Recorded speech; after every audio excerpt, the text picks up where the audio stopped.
زمین پر ایک ایسا گھر جو نہ بادشاہوں نے بنایا نہ کسی سلطنت نے، بلکہ جسے اللہ کے خلیل نے اپنے بیٹے کے ساتھ مل کر تعمیر کیا۔ یہ ہے خانہ کعبہ، اور یہاں سے شروع ہوتی ہے ایک عظیم عبادت کی داستان۔ حج۔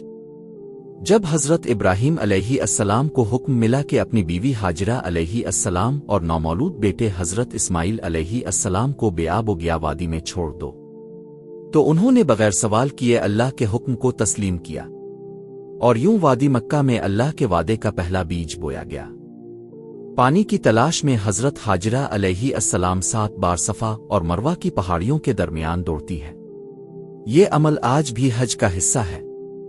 کچھ برس بعد جب حضرت اسماعیل علیہ السلام جوان ہوئے تو اللہ کا حکم ہوا میرے گھر کو تعمیر کرو، اور باپ بیٹا اللہ کے گھر کو بناتے ہیں، دعا کرتے ہیں اے رب ہماری یہ خدمت قبول فرما۔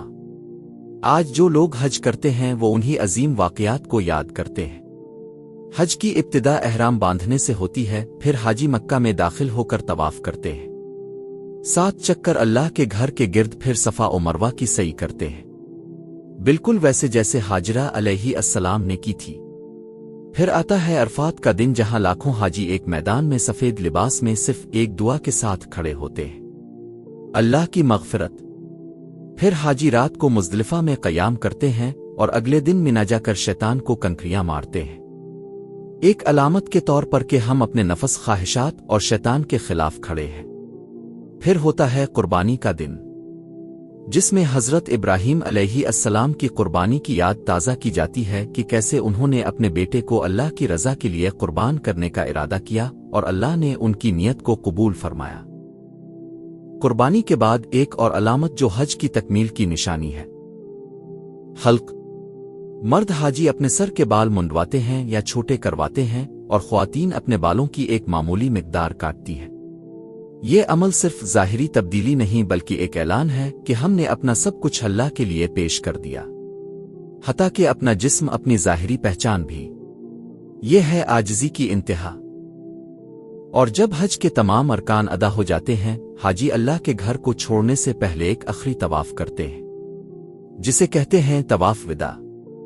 یہ طواف صرف ایک رسم نہیں بلکہ ایک بچھڑتے ہوئے دل کی صدا ہے۔